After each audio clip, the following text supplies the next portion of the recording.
When you think Australian heroes, you probably think Ned Kelly, Don Bradman, and perhaps even Don Burke. Well, up until this year anyway. But there's one man who misses out on that list, one man who deserves to be there. But before anything else, he deserves something much more important, and that is a succulent Chinese meal. Gentlemen, this is Democracy Manifest. Have a look at the headlock here. See that chap over there? Get your hand off my penis! This is the bloke who got me on the penis before. Get some cups. Why did you do this to me? Hop in the car. Get some cups. For what reason? What is the charge? Eating a meal? A succulent Chinese meal? Oh, that's a nice headlock, sir. Oh, yes. I see that you know your judo well. Good one. And you, sir, are you waiting to receive my limp penis? Now, get your hands off there. Ta-ta and farewell.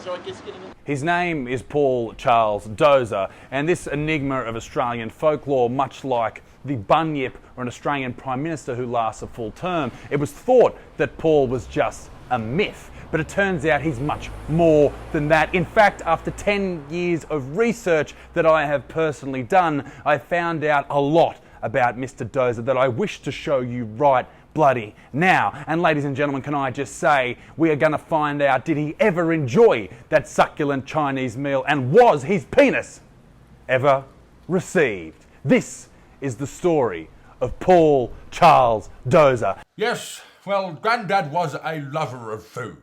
Particularly Chinese food. He ate at some of the best restaurants in the entire country. He never paid for the meals he had at said restaurants, and that was perhaps Grandad's undoing. He wasn't a thief of sorts, he was just an incredible tight ass. Yeah, how hard is it to fucking put shit paper in the...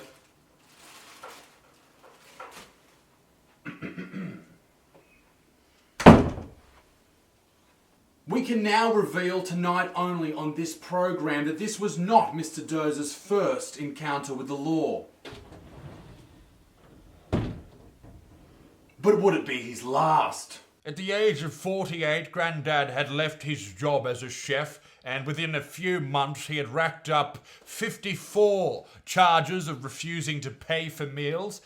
He used to use some excuses like, "I'm having a heart attack and I left my wallet at home." He appeared in front of the magistrate many times, and he always seemed to win the judge over, saying that he was sorry, and he always, gave many compliments to the restaurant in question, saying they provided the best food and the best wine, but he always pled that he was quite insane. So he ended up at many psychological institutes. In an amazing turn of events, Mr. Dozer had an incredible career change. He became an Australian chess champion.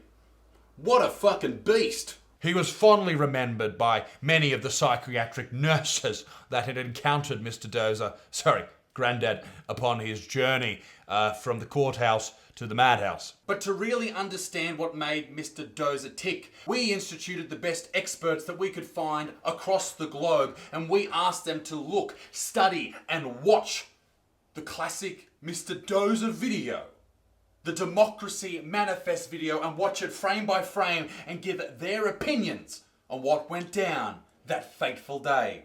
Just a moment, you just assured me that I could speak. Sit down inside the car. We're not assuring anything. We're under arrest. Look, I'm under what?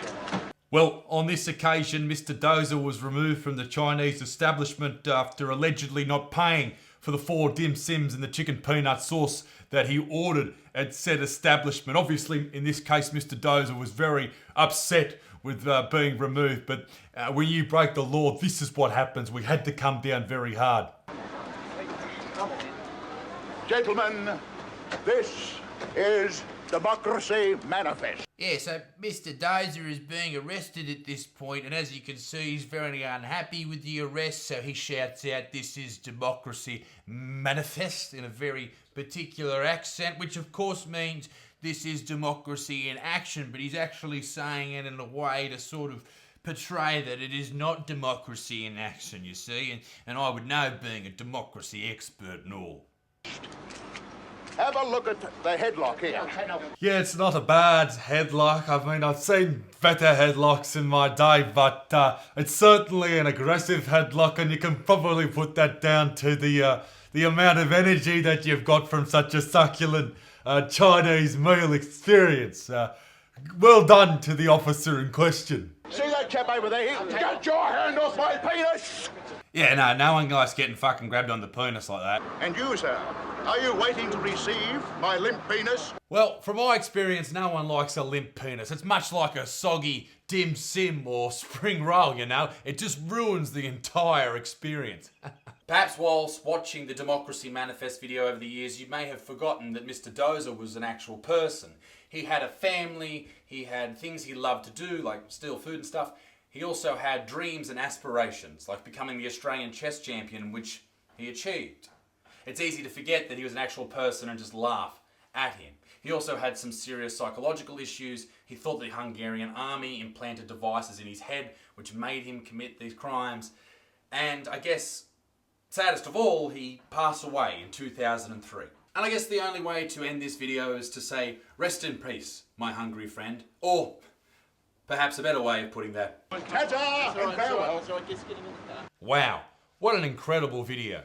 Be a good motherfucker. Peace in the Middle East. And don't forget to check out my upcoming shows in Sydney, Byron Bay, Perth, Adelaide, and the Melbourne International Comedy Festival. The link is down below. I'll see you next time. Toodaloo. Bye. Get your hand off my penis!